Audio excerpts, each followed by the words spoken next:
अयान के हाथ बड़े ध्यान से हिल रहे थे। दिल की हर धड़कन उसके कानों में गूंज रही थी। वो एक मशहूर हार्ट सर्जन था, टूटे हुए दिलों को जोड़ने वाला उस्ताद। लेकिन उसके अपने दिल में एक खालीपन था, एक भाई की कमी। राहुल सालों पहले खो गया था। अयान ने यादों को दूर धकेल दिया। उसने सर्जरी पर ध्यान केंद्रित किया। एक जिंदगी अधर में लटकी हुई थी। उसने बिना रुके काम किया। उसका माथा एकाग्रता से सिकुड़ा हुआ था। ऑपरेशन कामयाब रहा। एक और जान बच गई। लेकिन अयान को कोई खुशी नहीं हुई, बस वही जाना पहचाना खालीपन। अस्पताल उसके इर्द गिर्द गूंज रहा था। नर्सें भागती हुई, डॉक्टर धीमे स्वर में बातें कर रहे थे। अयान भीड़ में खुद को अकेला महसूस कर रहा था।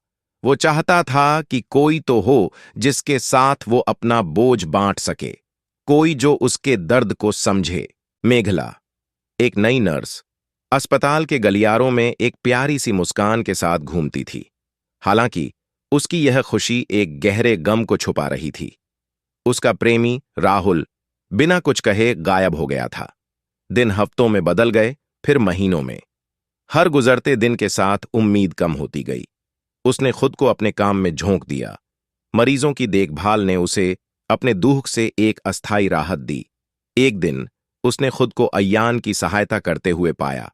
उसकी शांत तीव्रता ने उसे अपनी ओर खींचा। उसने एक ऐसा साथी महसूस किया जो छिपे हुए दुखों से जूझ रहा था। अपने व्यस्त समय के दौरान अयान ने अपने भाई के बारे में बताया। उसकी आवाज धीमी थी, दर्द से भरी हुई। मेघला ध्यान से सुनती रही। उसका दिल उसके लिए दुखा। वो उसके नुकसान को अच्छी तरह से समझती थी। जैसे जैसे दिन हफ्तों में बदलते गए, अयान और मेघला को अपने साझा दुख में सांत्वना मिली। उन्होंने अपने अपने राहुल के बारे में बात की। उनकी आवाजें प्यार और लालसा के मिश्रण से भरी हुई थीं। अयान ने मेघला के राहुल के बारे में जाना, एक फोटोग्राफर जो जिंदगी के क्षणभंगुर पलों को कैद करने का शौकीन था। एक शाम कहानियां सुनाते समय एक अजीब संयोग सामने आया। दोनों राहुल एक अजीब आदत साझा करते थे, हमिंग बर्ड्स के प्रति एक आकर्षण और हवा में गायब होने की कला। अयान को राहुल का एक दूरदराज के गांव के प्रति आकर्षण याद आया, जो अपने हमिंग बर्ड अभयारण्य के लिए जाना जाता था। क्या ऐसा हो सकता है? उनके भीतर उम्मीद की एक किरण जग गई। क्या हो सकता है कि उनके राहुल एक ही व्यक्ति हों? यह विचार, हालांकि अविश्वसनीय था, संभावना की एक किरण प्रदान करता था। उन्होंने इस दूर दराज के गांव में हमिंग बर्ड्स के निशान का पीछा करने, जांच करने का फैसला किया। सफर लंबा और कठिन था। हम शहरों और गांवों से गुजरते रहे। हमारी उम्मीद ही हमें आगे बढ़ा रही थी। वे कम बोलते थे, अपने अपने विचारों में खोए हुए, लेकिन उनकी चुप्पी में एक आरामदायक समझ थी। गांव पहाड़ियों के बीच बसा हुआ था, धुंध में लिपटा हुआ, जैसे समय ने इसे छुआ ही न हो। हवा में पेड़ों के बीच से गुजरती हवा की फुसफुसाहट और दूर से पक्षियों की चहचहाहट की आवाज गूंज रही थी। एक शांति उन पर छा गई, उनके दिलों में मची उथल पुथल के विपरीत। उन्होंने राहुल के बारे में पूछताछ की, अपने बिखरे हुए यादों से उसे वर्णित किया। एक बूढ़ी औरत जिसका चेहरा समय की लकीरों से भरा हुआ था, उनके विवरण को पहचान गई। नील, उसने फुसफुसाया। वह हमिंगबर्ड अभयारण्य के पास एक साधु की तरह रहता है।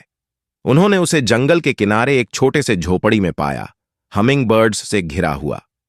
वह पहले से पतला था, उसका चेहरा घनी दाढ़ी के पीछे छिपा हुआ, उसकी आंखें दूर की ओर देख रही थीं। उसने खुद को नील के रूप में परिचित कराया। उसकी आवाज बस एक फुसफुसाहट थी। हमने नील के साथ कई दिन बिताए, अपने अतीत की कहानियां साझा कीं, उम्मीद करते हुए कि वह कुछ पहचान पाएगा। लेकिन नील दूर ही रहा, अपने ही दुनिया में खोया हुआ। उनकी उम्मीदें धीरे धीरे कम होने लगीं। क्या वे यहां तक व्यर्थ ही आए थे? एक शाम जब सूरज की किरणें घाटी में लंबी छायाएं डाल रही थीं, मेघला ने नील को एक तस्वीर दिखाई। ये राहुल था, उसका राहुल, कैमरे की तरफ मुस्कुराते हुए। नील के चेहरे पर एक पल के लिए पहचान की झलक आई। उसने हाथ बढ़ाया और तस्वीर के किनारे को छूने लगा। वह क्षण उनके लिए एक बड़ी सफलता के रूप में आता है। याददाश्त के टुकड़े धीरे धीरे एक साथ आते हैं और एक दिन राहुल को अपनी पूरी याददाश्त वापस मिल जाती है। अंततः उसे अपने भाई अय्यान और उसकी प्रेमिका मेघला के बारे में पता चलता है। तीनों का पुनर्मिलन एक भावनात्मक क्षण पैदा करता है। इस यात्रा के माध्यम से अय्यान और मेघला के बीच एक गहरा रिश्ता विकसित हो जाता है। उन्हें एहसास होता है कि प्यार के जरिए जीवन बचाने के लिए उन्हें एक दूसरे का साथ देना होगा।